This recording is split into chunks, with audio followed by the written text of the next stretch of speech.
Woods once again with the advantage. Oh, God! My God, new levels of hardcore here.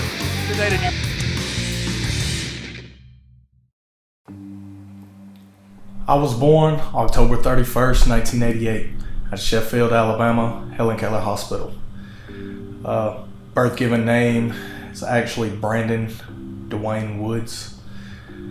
I was, pretty much brought into this world having a little bit of nothing.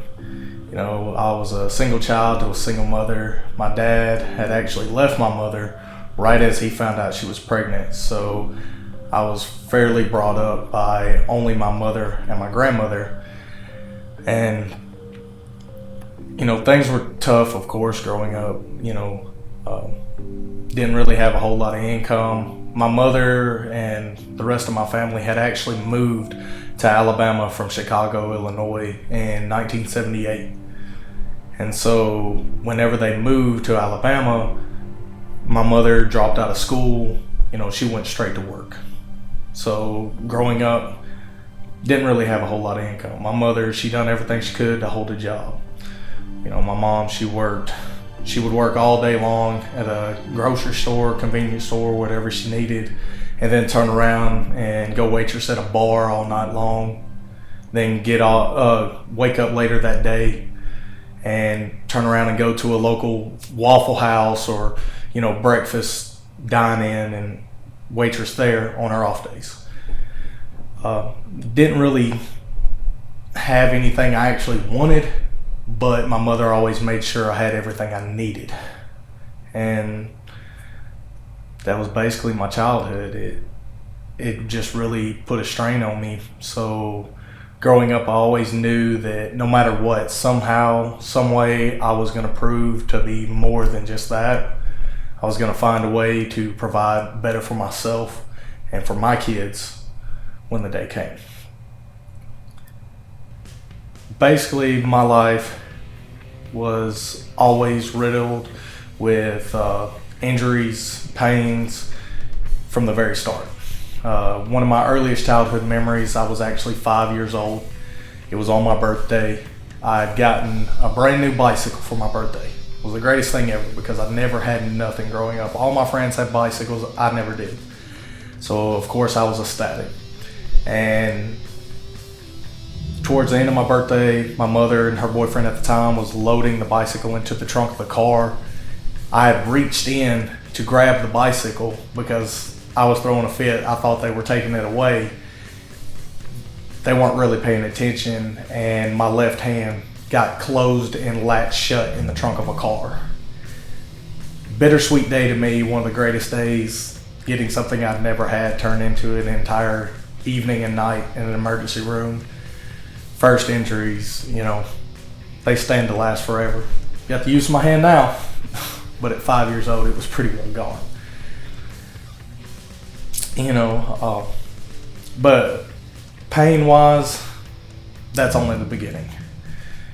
My life was turned around forever by the age of 7. Like I said, I was brought up by my mother and my grandmother because my father had left my mom right as he found out she was pregnant, and he had actually went back to his ex-wife, who he had a previous son with, my brother, who's actually 5 years older than me. So once I was born and everything was kind of set in place, my father felt obligated at the time to try to spend some time with me. It wasn't all the time, but he would do his best to come see me, to which I thought that was, good at the time. But like I said, at 7 years old, that completely came to a halt. I was spending the weekend with my dad and having a good time. Everything was going good. I'd always looked up to my brother, so of course I wanted to be just like him. He was a natural athlete, played football, baseball, was big into cars. Everyone liked him. He was really enjoyable, great guy. And so of course I wanted to be like him. So that night, me and my brother had been playing video games in his room and everything else. And I wanted to, just throw a pallet in his room, and we just kind of watched a movie and went to bed. And in the middle of the night, my stepmother came in the bedroom and found my brother sexually assaulting me.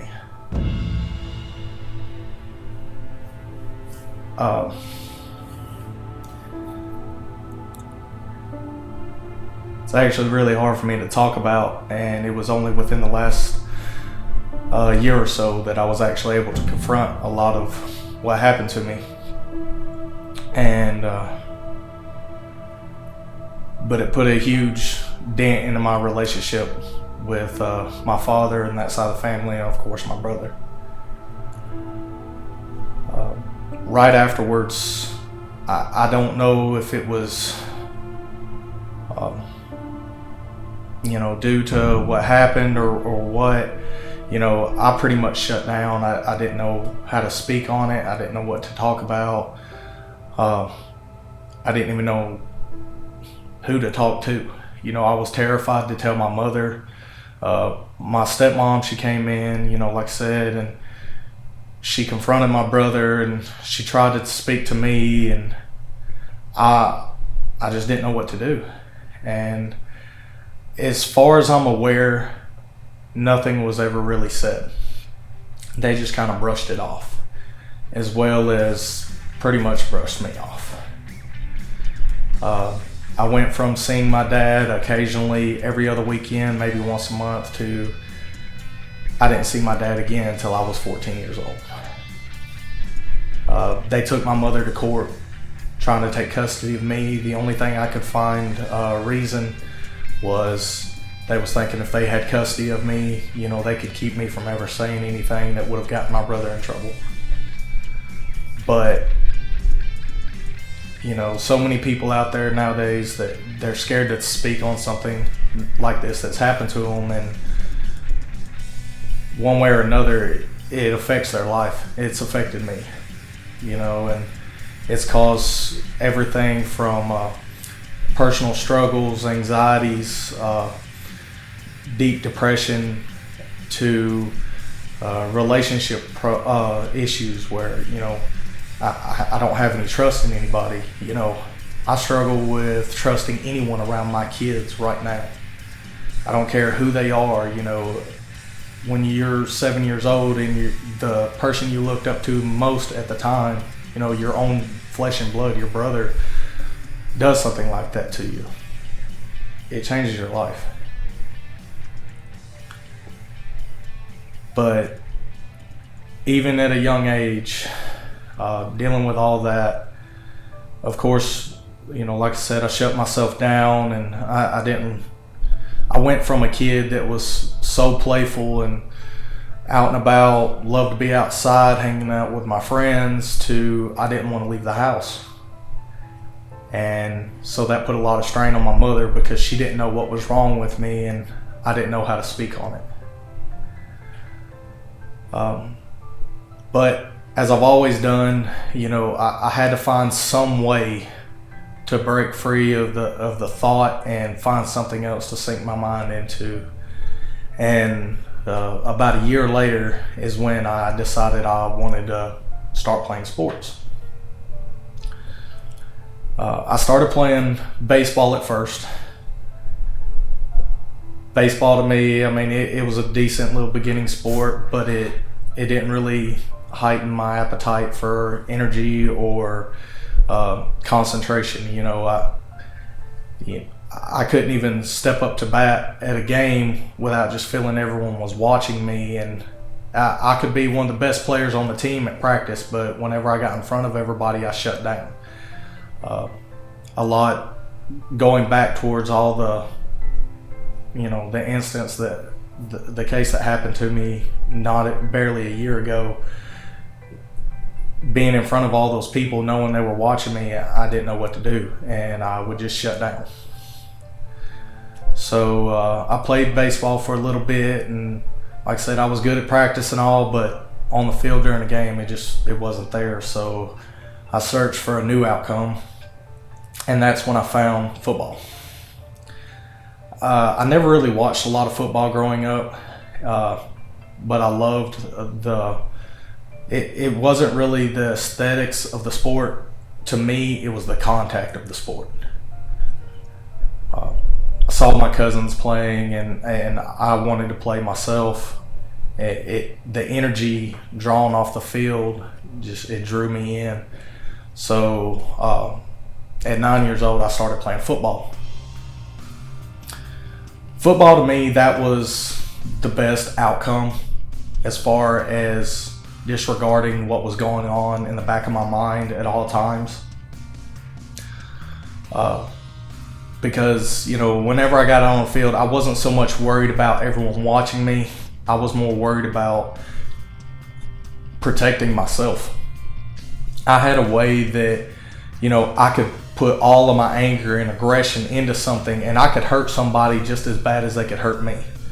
And that, I wasn't going to let anyone hurt me. And so I became, someone that they couldn't stand to be standing across from on the field. I went to practice. I nearly got kicked off the team my first year 3 different times because of injuring our own players during practice. And so it was decent. It really got my mind away from everything that was going on in my life, and it changed me, and I fell in love with it. So I played football for many years, and eventually led into another injury that actually cost me a good bit. But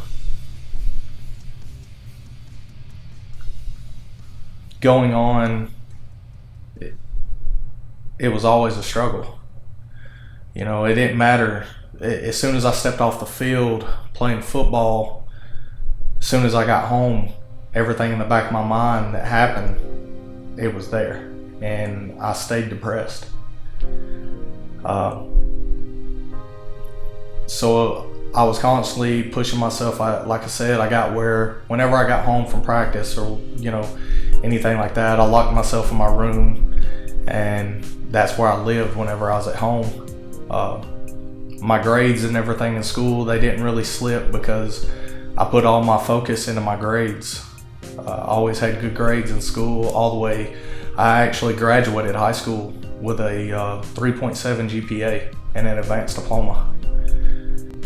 It wasn't long after that I'd started to think that tragedy was, that was going to be one of the worst things that ever happened to me. And then at age 14, it all struck again. At 14, the only person I really had in my life, my mother, was taken from me with cancer. They found a spot of cancer the size of the end of a ballpoint pen on her lung in July. After my aunt, her younger sister, had just found out she had a brain tumor, and they had already pronounced her terminal. Put a lot of stress on my mother, and she started having pains, and I begged her, and she eventually went to the hospital. Her and my uncle, her oldest brother, decided they was going to take a trip to Texas to see one of the specialists. And whenever they got there, the spot that was the end of a ballpoint pen had already grown to larger than a softball. So in 2002, it was one thing after another. My aunt had found out she had this cancer, and after putting such a strain on my mom, she found out she had cancer, and it was real heartbreaking on our whole family. And my aunt passed away in August, and then my mother turned around just 4 months after she found out she had cancer. She passed away November 27th, 2002. I was the only person that I really had growing up that I knew I could fully trust. And, I never even spoke to her. She never even knew about what happened to me whenever I was 7. I was too scared to tell her. And so the fact that I had her there, though, really comforted me. And after I lost her, it just basically made me just fall apart. And that's when I made the choice, dealing with all the depression and everything I had, that I was going to attempt to take my own life. I had woke up in the middle of the night after a nightmare, dealing with what had happened and losing my mother and everything, and I was so upset that I grabbed a knife I had in my drawer and I slit my arm from wrist to elbow. And it was just a moment of just complete disregard. I didn't know what to do, but I knew if I took my own life at that time that I wouldn't have to feel that pain anymore. However, if I'd have succeeded, I wouldn't be here to tell this story now. And so my grandmother, actually hearing the commotion and hearing me fall on the floor, came rushing in to check on me, and that's when she found me, and I was rushed to the local emergency room. And they had actually said that if she hadn't have found me when she did, if it had been 30 seconds later that I got to the hospital, they probably wouldn't have been able to save me. I'd already bled out so much. So it really affected me all the way. I mean, and like I said, my grandmother's who found me, and that's who I lived with after my mother passed away. And my father, not seeing him really since I was 7 years old, thought that he was going to come back into the picture whenever I was 14 after losing my mother. He tried to take custody of me yet again, and I refused. I told the courts my grandmother's who I preferred to live with, and even at that point, I still couldn't even face my dad. I wouldn't even go into the courtroom with my dad, because knowing what had happened to me, what I never understood is how can a father turn his son away after his eldest son done that to him. My father knew what happened. He never tried to comfort me. He never tried to be there for me. I mean, here I sit, 28 years old. I've seen my dad one time in the last 12 years. I mean, and he didn't even know who I was. I bumped into him at a gas station and he had no clue who I was. But, I mean, life goes on, and so I recovered from an attempted suicide, thinking that, things, again, could not get any worse. And then just after that, the spring or winter of 2003, right after my mother passed away, I decided I was going to play football that season. Or not football, I decided I was going to play basketball that season, because the previous season of football, before my mother passed away, I had actually taken upon another injury where a player had fell on me and shattered my wrist. So I lost out on that season, so I decided I was going to go play basketball. And the whole idea was I needed something to consume my mind, to something to stay focused on, to keep me pushing forward. And little did I know that it was actually going to be the end of what I thought was my entire athletic career. I was playing a game against one of the number one teams that season, and me and one of the other larger guys tied up over a ball, and I took a hard fall to my right knee. days after, I kept having an intense pain in my knee that was just eating me alive. I couldn't stand it. I went to the hospital. They actually said I had a blood clot in my knee that most athletes carry. And it tends to break down and go away. It's nothing that is, uncommon of athletes. So they put me on crutches, said, just kind of take it easy for a week or so. But within a week or so, we need you to come off your crutches. And, they said, whether it hurts or not, you've got to get that knee moving to break that blood clot up. Because it was not in the blood vessel itself, it was actually in the joint of my knee. So I came off my crutches and I was coming through the house and the phone rang. And like I said, I was still struggling to even walk.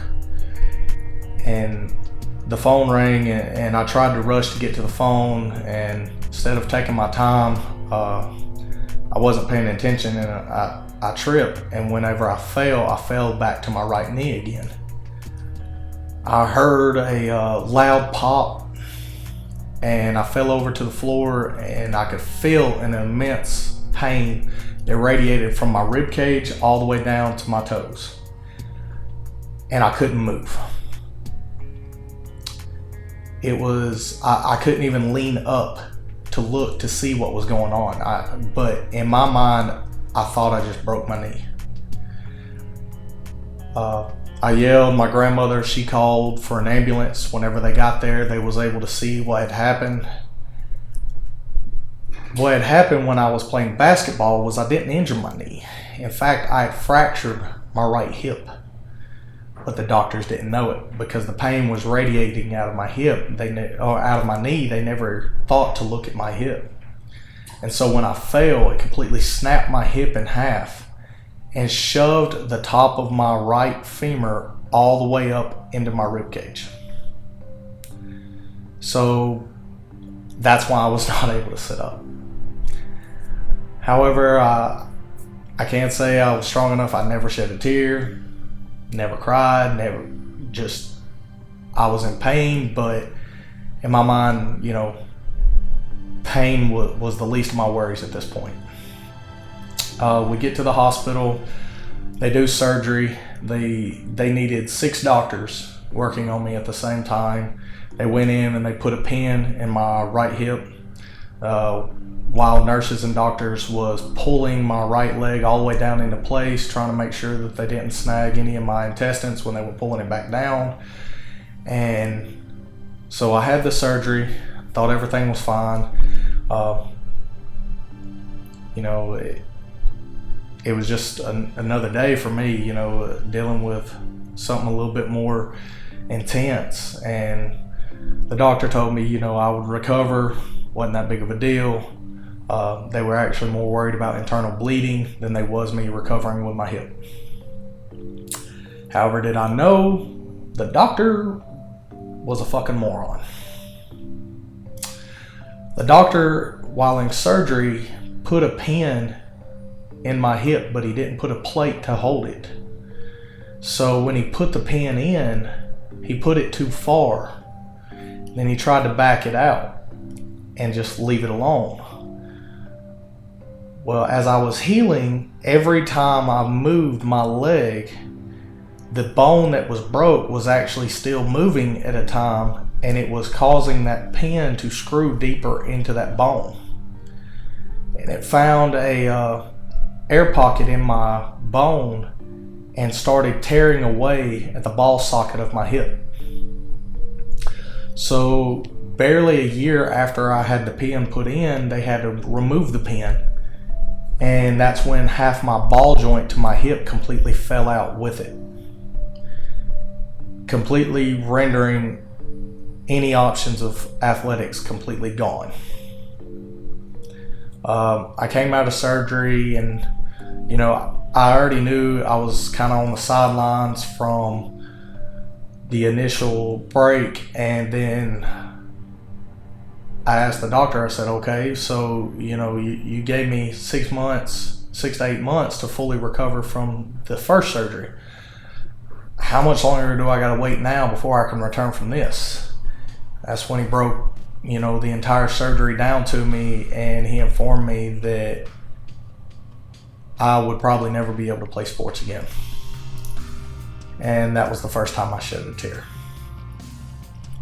My life at that point had already been riddled with just emotional and physical pain back and forth, to the point where, I'd already tried to take my life, and now the only sport that I played that I had the most love for, football, was taken from me. At the same time, not only was that taken from me, but my future career was taken from me, because I had already been scouted by multiple different colleges, including Alabama. And so I lost everything. And, so I didn't have many options. So I spoke with the doctor again a couple months later, and I decided that one way or another I was going to beat this. I'd seen people recover from worse, so I was going to find a way. And of course, the doctor here, he wouldn't even touch me again. So I went to Birmingham, and I was actually referred to the Children's Hospital, where Dr. Sean Gilbert took a look at my hip, and he told me that I had two options. And that was, at the age of 17, I could have my hip fully replaced or fused. 17 years old, the hip replacement, to me, couldn't do it.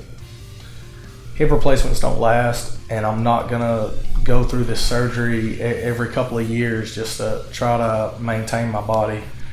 So we searched out the options, and I had my hip fused, where they ended up putting a steel plate running from the very top of my hip halfway down my leg, and 13 screws, fusing my hip completely to my pelvis at a 45-degree angle. It helped. However, I was limited. I only had, like I said, 45 degrees of movement, but I was able to walk. I could get up to a decent, jog or run.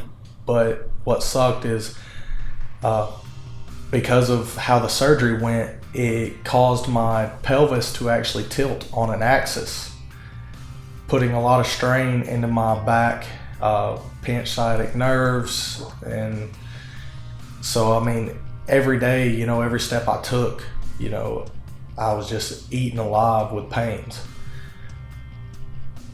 And, but regardless, it didn't matter. My mother brought me up. Like I said, she didn't have a whole lot growing up either, but my mother always found a way to get things done, and she was my biggest inspiration, and I wasn't going to do any different. So yet again, I forced myself to do what was needed to get by. And, so I started college and everything else, and a friend of mine who was actually, I went to school with when we were younger, we run back into one another, and he had been wrestling for a local organization. And he kept bugging me, hey, you need to come check it out, just come watch the show, everything else. And finally I decided I was going to go check it out. So I go watch the show. I'd loved wrestling growing up. I watched it all the time. The whole Attitude Era, the NWO, WWF Wars. I watched it all. ECW. I'd even watched a lot of things online from, Mexico and Japan and everywhere else. Video games, everything. So, I figured, why not? I can go check out a little local show. I didn't give it, much thought, thinking it wasn't going to be much of anything, but figured, what the hell. So I go, and I came to the realization, I don't care what anybody says. I'll be a fan to the day I die. But there's going to be good and bad no matter what show you go to, whether it's WWE or an independent show.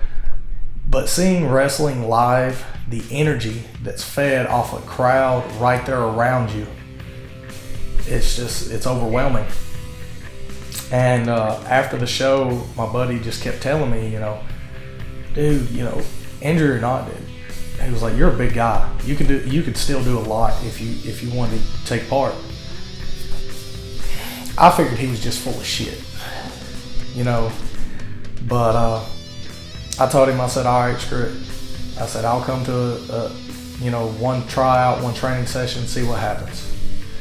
So I go, and first session I get done, and the guy that was training that day actually looked directly at me. He said, you're never gonna do shit.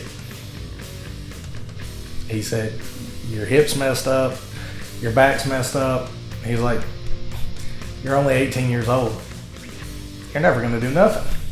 He's like, there's no point. He said, don't come back. That pissed me off. So I decided that fuck him, I was gonna be back. So I showed up the very next week, and I sat right there by the ring, and I watched everyone else train, and I refused to leave. The next week I did the same thing all over again. 3 weeks into it, the trainer quit showing up. He didn't want to deal with me no more. He just disappeared. Well, there were several of the other guys that was already wrestling for the show. They still showed up, and they trained on their own. And so I still kept showing up, and I would just keep picking their brain over and over, Hey, just show me something. Let me see if I can really do it, because nothing's ever stopped me before. And after learning a few, more details to what it takes in the ring, and, how I figured that I can work around a lot of this. I can manage myself to the point where, no one will ever know about my hip if they don't already know. So that's what I did. I showed up week after week after week, and I just got in, and I trained with whoever was there, whoever would let me train with them. And a new trainer shows up. It was actually a female trainer. Her name is Destiny.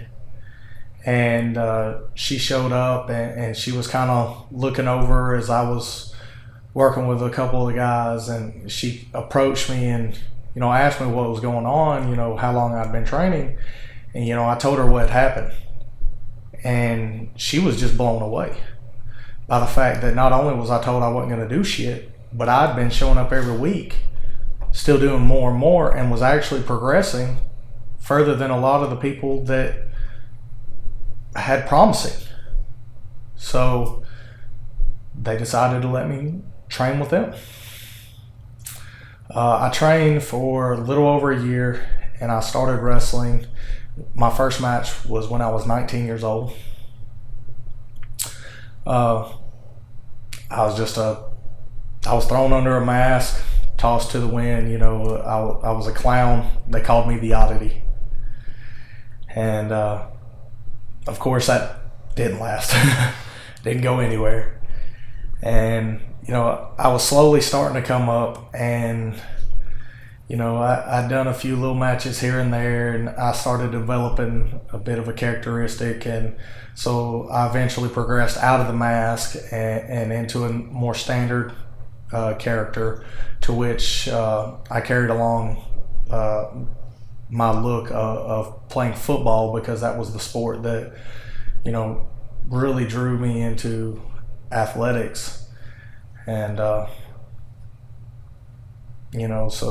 things was progressing. I was finally starting to sink my mind and aspirations into something else, keeping my mind clear of everything else that happened to me in the past, and I wasn't struggling near as bad.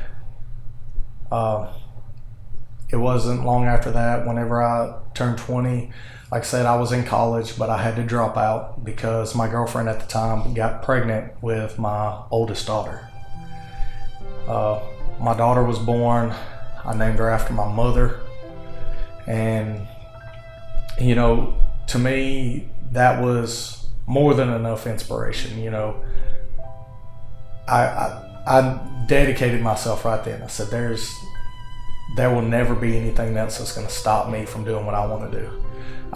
You know, I want my kid to grow up seeing her father say, you know what, you've got all this thrown in front of you. You've taken on all these injuries, all this bad stuff that's happened in your life, and you're still going to do what you want to do. It's not going to stop you. You're not going to sit around and mope. You're not going to sit around and, you know, ask for help. You know, you're going to take what you want. And so I started working out a lot more because I wasn't really doing much, or wasn't able to do much with my hip and the condition it was. But I figured I needed to do something. And no sooner than my daughter was born, you know, yet again, I can't escape tragedy. My grandmother passes away. You know, 7 years after my mother passed away, I lose the only other person I had in my life that was there to help raise me. And turn around, and that just, I could handle it a lot better at that age. Plus I had my daughter, but it weighed a lot on my mind. And at that point, that's when I realized I had nobody. So I had to do something. You know, my father was nowhere to be seen. Just lost my grandmother. My mother had already passed away. And the sad part was, once my grandmother passed away, the last bit of family I had just kind of disappeared on me as well. My aunts, my uncles, cousins, anybody, never had nothing to do with me. You know, I got married on my mother's birthday this year, March 31st.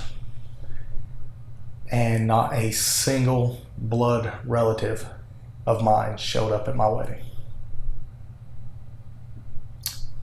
So that just goes to show, I mean, regardless, if I didn't make it, if I didn't do something with my life, I had nobody to fall back on. I had nobody that was going to be there to support me, nobody that was going to pick me up. You know, I had to do whatever I needed. And then right after that, I mean, I guess out of everything bad, something good shows up. Right after that, my girlfriend at the time, my daughter's mother, found out she was pregnant yet again, this time with my son. And so I was ecstatic. You know, I was going to have a son, and I had 2 kids I could put all of my focus into and guarantee, you know, like I said, no matter what, I had to find some way to turn my life around and make more for them. But sadly, right after my son was born, me and their mother parted ways. We got to a point where we was arguing all the time, couldn't get along, and it was overwhelming. And, you know, I figured it best, and so we decided that we would just kind of go our separate ways. So after that, I put all the focus I had into wrestling, but at the same time, you know, losing my grandmother and everything else, wrestling to me had already started, you know, as much as it helped me, it started getting, basically, it started kind of going numb to me. You know, I'd barely even been wrestling for 2-3 years, and it was already just, it was calming down to the point where the energy at the shows was there, but I didn't have the focus to push myself. And that's when I met Spider Boudreaux.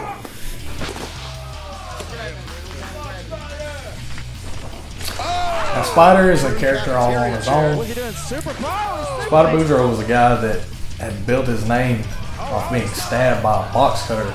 It was actually at Carnage Cup 7.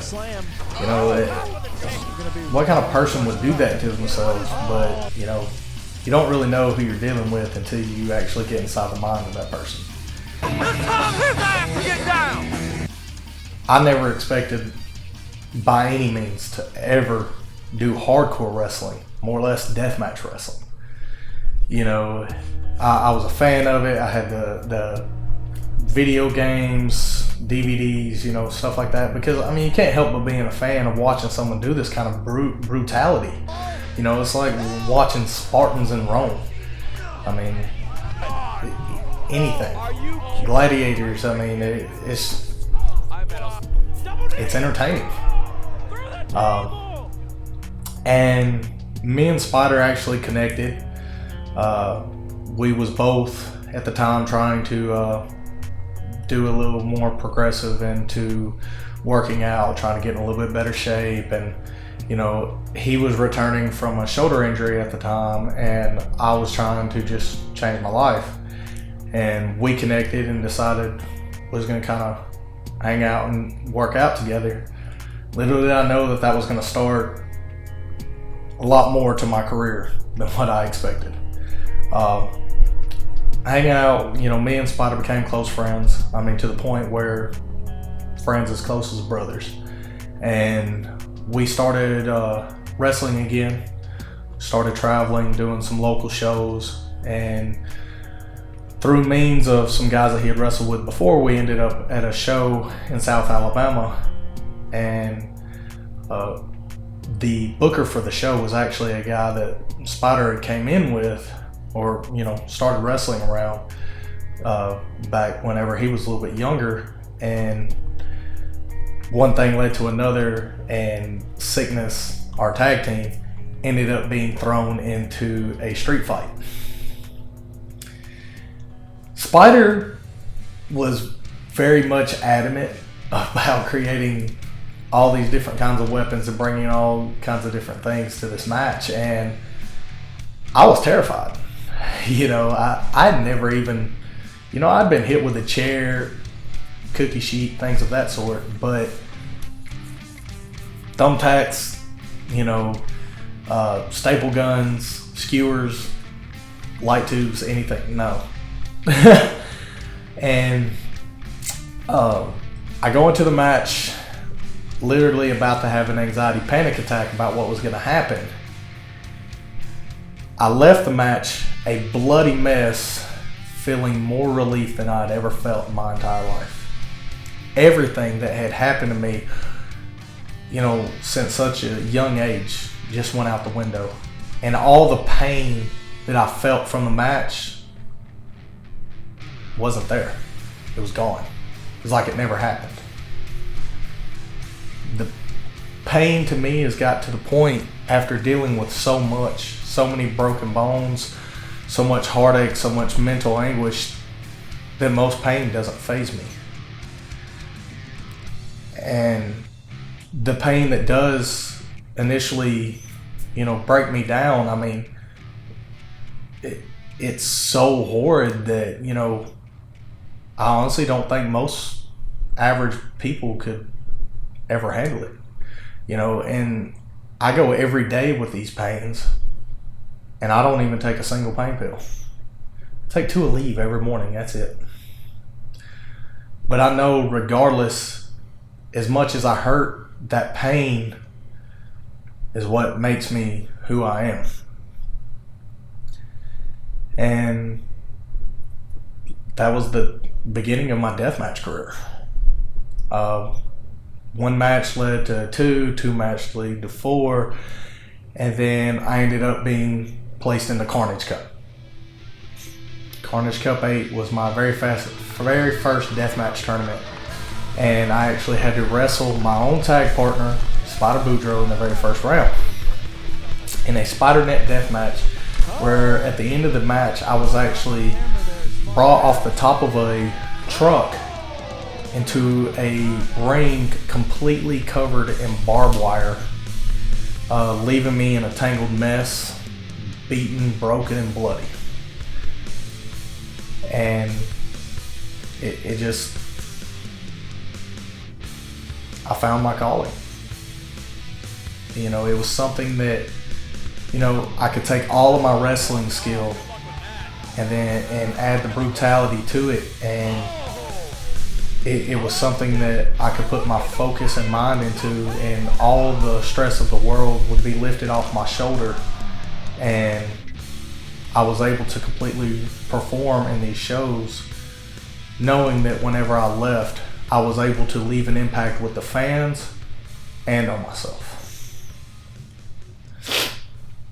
And so I wrestled, you know, doing these tournaments, other shows, everything, you know, and it really helped until a girl I had started dating, we had been together for almost 2 years after me and my kid's mother had split up, and I assumed everything was going well, and she's basically just up and wanted to leave me for no reason whatsoever, and everyone kept telling me, you know, this and that was going on, but I was so focused with everything that was going on around me as far as wrestling and trying to provide for my kids that I wasn't noticing. And a day after she left, I had found out the real reason was she was dropping my kids off at daycare to cheat on me with a guy that she worked with. All this brought to term after she aborted my child. And I don't know what it is, but it just made me fall apart all over again. Knowing that, you know, I had to sacrifice a child, and not noticing that, you know, my kids now was hurt so bad and everything else because they loved this woman like their own mother. They loved her to death. And for her to sit there and do them like that, you know, again, that just showed I didn't have anybody I could trust. I didn't know what to do with myself. I went home, and I had a bottle of medications from a injury I had suffered about 6 months prior, where I broke my ankle, and I had broke 3 bones along my foot and ankle, and I was given a bunch of medications, but again, I never took them, so they just sat in my cabinet. I went home and opened a bottle of whiskey, and I drank about half that bottle, and I opened a bottle of pain pills, and I took about half that bottle, and I picked up a razor blade, and I decided I was going to take my life yet again.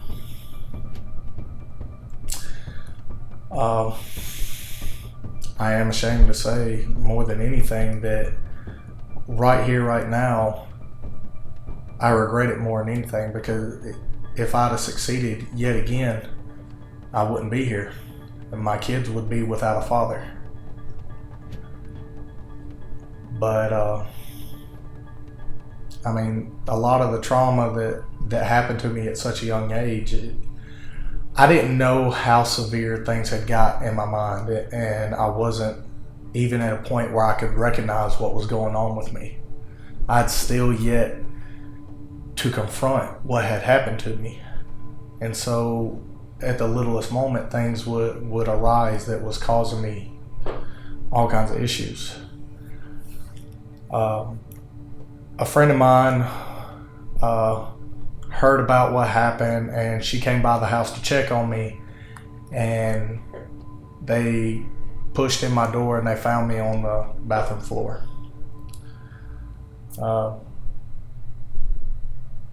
Again, I was rushed to the ER and everything else, and I was able to, you know, make it. But at that time, you know, the doctors refused to let me leave at this point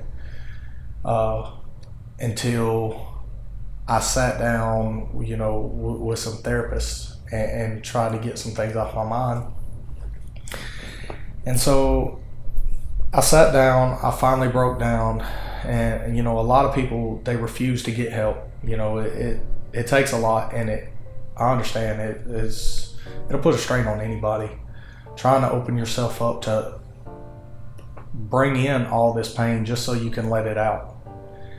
And I finally spoke with them, but I still couldn't face the fact of what happened to me when I was younger. But I was able to get a lot off my chest, and they sent me to a local psychiatric hospital, and doing a lot of testing and everything else, I was diagnosed with borderline personality disorder, which is basically a little bit of everything. And they said it stemmed from so much that had happened to me and overwhelmed me, and basically severe depression, anxiety, being bipolar. I was ADHD, and because of everything, I developed paranoid schizophrenia. So much to the point, like I said, I couldn't trust anybody. There were even times that the slightest words that could be said to me from my best friend, Spider. He's like a brother to me still to this day. I mean, if he was ever cross with me about anything, I would immediately think, in the back of my mind, I was nothing. I didn't mean anything to him, and he wanted to physically hurt me, even though down deep I knew that wasn't true. It's just people that close, family, friends, if you're close with somebody, you're going to have disagreements. But it was the fact of everything that was going on. I just felt like someone was always out to get me. So I dealt with that, and I moved on. They put me on medications, and it was able to stable my mind a lot more, and I was finally able to, after speaking with doctors several times a few years later, I was able to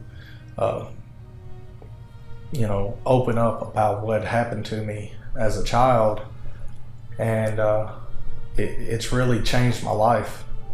I was able to express myself to several people that never understood what was going on. There was people I dated, that I cared for more than anything, but I always pushed them away because nobody knew what was really going on. And even though me and those people, things ended badly, me being able to open up to them, it really, and get it all off my chest to them, and as well as several others that I know I hurt in the long run because of it, it did relieve a lot of the stress and anxiety that I did carry. And it opened me up to hold better relationships. And then back, let's see, it was whenever I was 26. Let's see, was it 2017? It was 2015. After getting past everything, I decided, with my wrestling career slowly starting to take off more and more, I had done several tournaments to the point where I was starting to really develop a name as Bryant Woods. I became known as the Suicidal Beast because of the fact of, like I said, whenever I was in the ring, especially doing death matches, I would completely put my whole mind and body into what I was doing because the pain didn't bother me. It actually helped me. Everyone says I enjoy pain. I don't enjoy pain. Pain fucking hurts.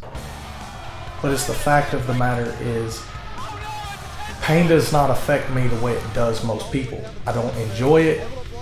It's just whenever I feel pain physically, mental pain, and all the anxieties and stress and depressions and everything else that goes on inside my mind, it disappears. I would rather feel physical pain than I would mental pain.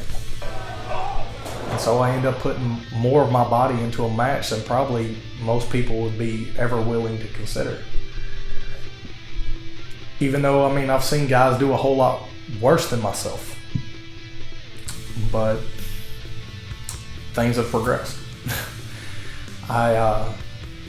2015, I reached out to another doctor. I had reached out to Dr. Andrews in Birmingham. And Dr. Andrews, I had him take a look at my hip and tell me what he thought of the condition it was in. And he looked it over and he told me that as good as a doctor as he was scared to touch it.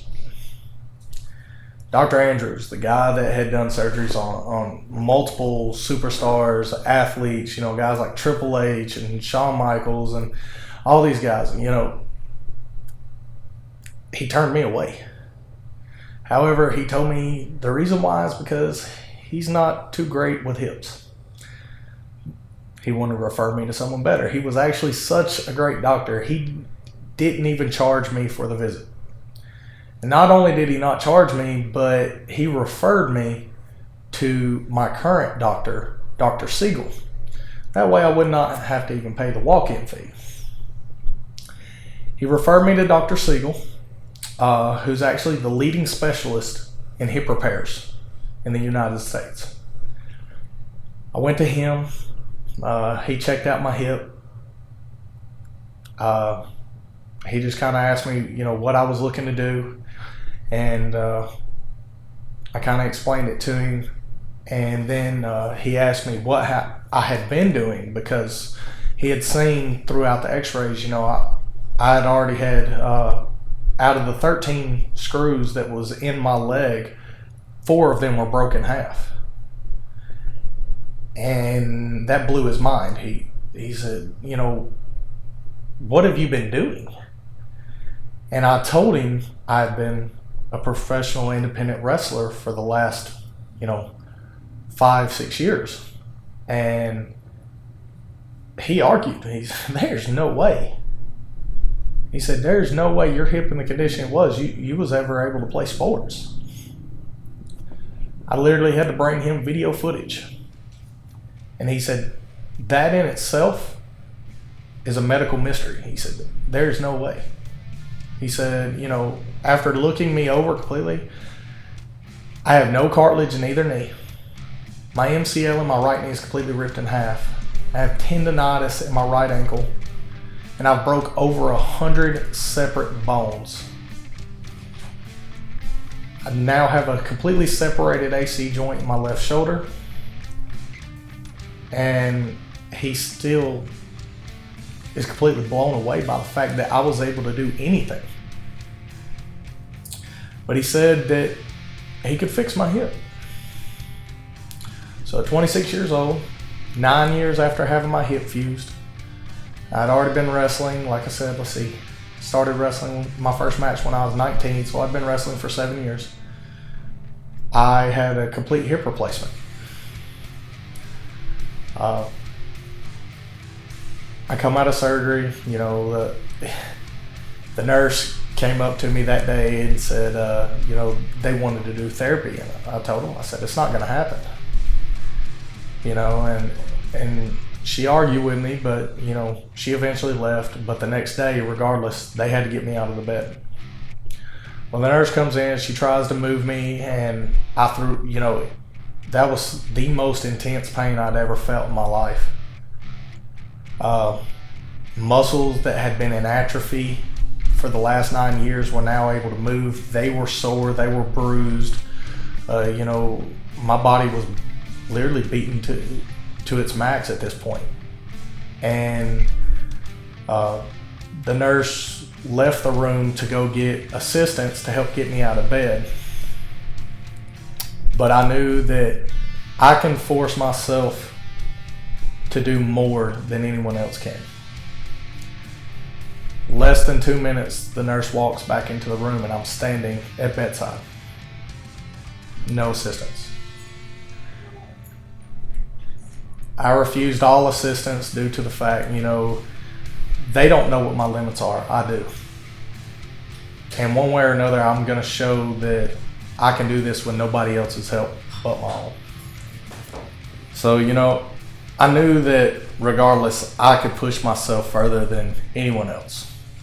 But at the same time, Dr. Siegel told me, he don't recommend that I go back to wrestling.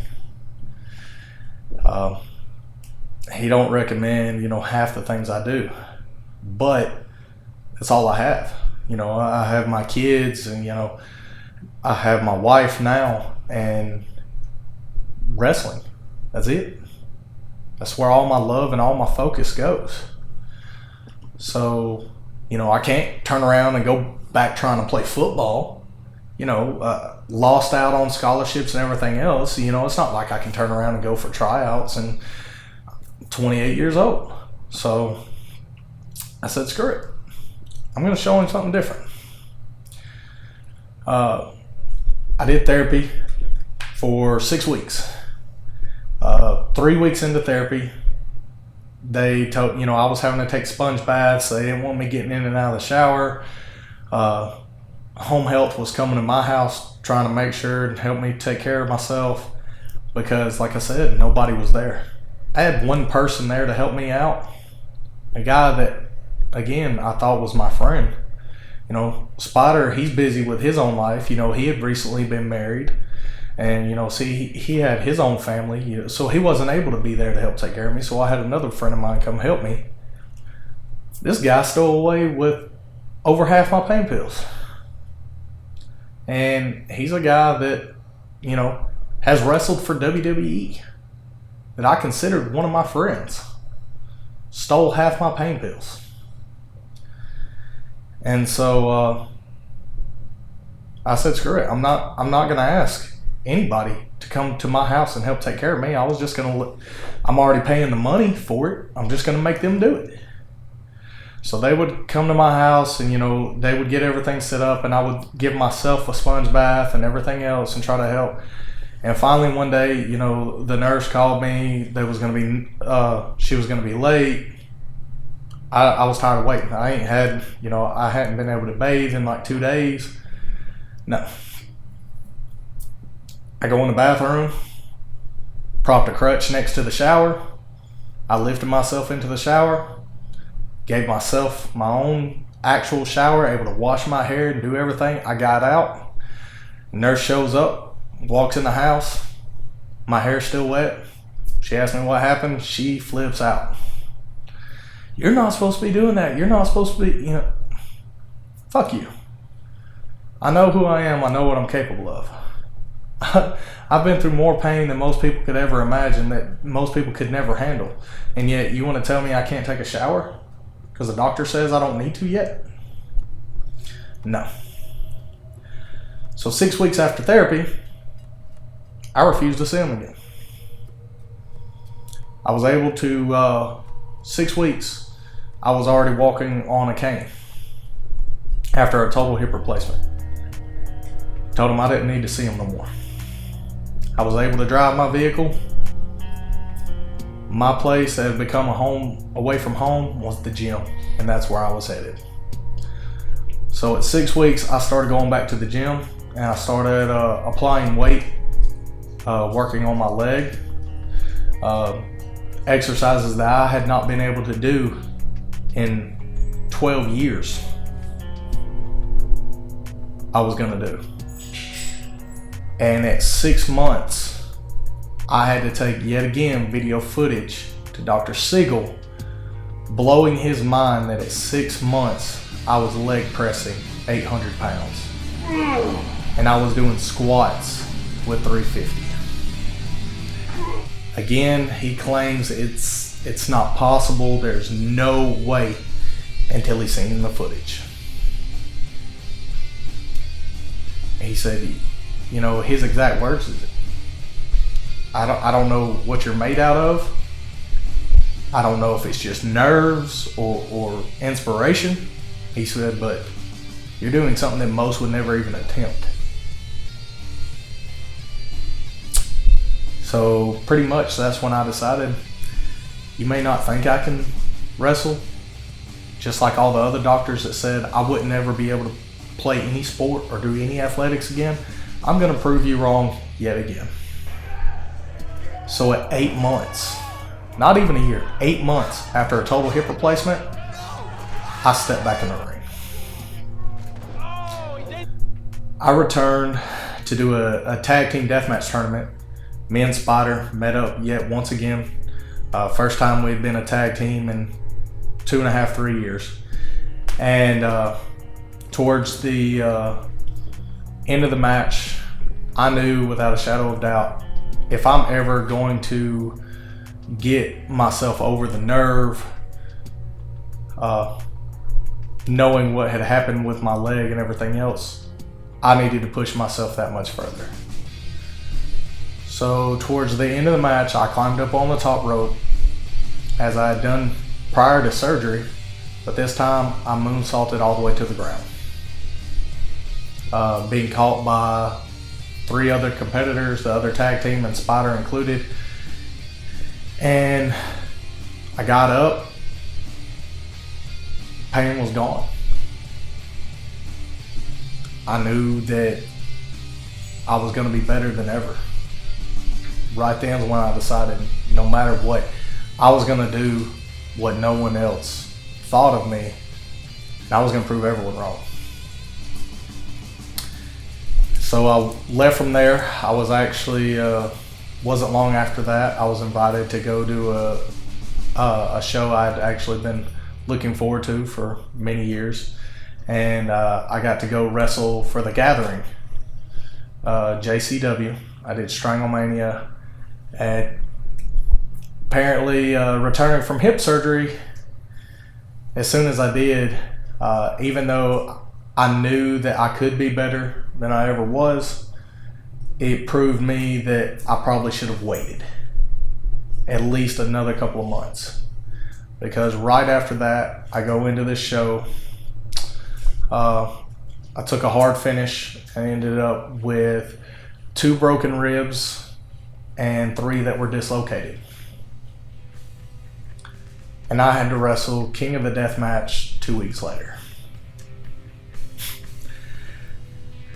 Like I said, pain, it fades. To me, it basically just, it blocks out all the mental pain that goes on in my life. And so I go into King. Right off the bat, towards the beginning of the show, yet again, I climb up to the top. I do the moonsault all the way to the concrete. Being that it is a deathmatch tournament, there's broken glass everywhere. And a severed tube goes through the bottom of my hand, completely lacerating my tendons, rendering all use of my thumb and my index finger pretty much gone. Having to go right back into surgery. 10 months after, having messed up my hip. I mean, having my hip surgery, it was ridiculous. Everything had been going so well for me. I come back from surgery sooner than what I expected, and I turn around and, I immediately break the ice doing what I love to do and lay my body on the line. I got invited to do Zandig's Tournament of Survival, right off the bat. I was one of his first names that, he wanted at his show, getting to do JCW. And it was just one thing after another. Everything was starting to fall in place, and then now I've done messed up my hand. The doctor told me if my hand recovered fully, I would probably only gain about 75% of use of my finger and thumb. But as you can see, I proved him wrong yet again. I actually ruptured the tendon a week after I had the surgery. I had to go back into surgery. So I had to have the exact same surgery a week and a half apart. So yet again, I'm on the return. My life has been just, without a doubt, to me, it doesn't seem like a whole lot that, so many other people have faced, but to me, the way that everyone's affected different by everything that's happened, and the things that has happened to me, it crushed me. And so forcing myself to keep getting up and keep returning, that's what makes me the beast. Suicidal, the suicide thoughts in my head, they're long since gone. I don't want to kill myself anymore. But the fact is, I'm willing to lay my body on the line for what I love. And I'm willing to show everybody that no matter how bad the pain is, I can keep getting up. And I've developed myself as to being that person. You know, I'm a guy that went from having nothing to, I was married just 2 weeks ago to a beautiful wife. Someone that understands everything that's happened to me in my life. You know, everything from my past to where I am now, one thing after another, I get booked to do a show, and she doesn't say, no, I don't want you doing this, and then I don't want you doing that. Her exact words are, do I need to take off work so I can be there to take care of you? She's an amazing woman. And I'm able to provide for my family. I've been able to do everything that everyone said that I would not be able to fully do. And I'll stand testament till the end of time. No matter what happens to anyone in their life, they can get up, they can put their foot down, and they can do what they want. Nothing will ever stop me. And I guarantee you nothing will ever stop my children. They're going to grow up watching their father do everything he loves, knowing everything that has happened to him in his life. And they'll know that no matter what happens to them, they'll have that inspiration to say, nothing ever stopped my father, nothing's ever going to stop me.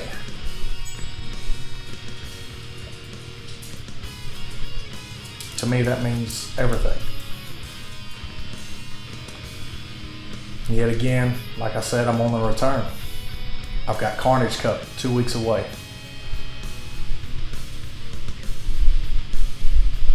You think I'm ever going to stop? Probably not. But what I am going to do is I'm going to show everyone out there that I can be better than I was before, and I will always improve. Just be me. Because I am the suicidal beast. I am Bryant Woods. But behind that monster in the ring, I'm still Brandon.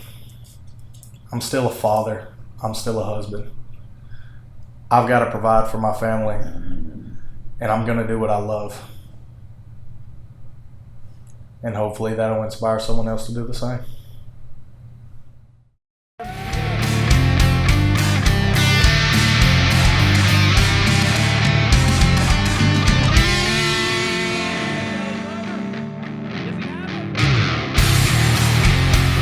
Plasma.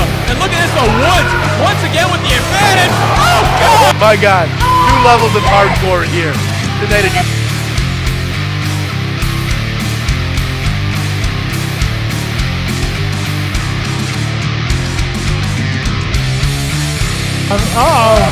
Spider driver, perhaps?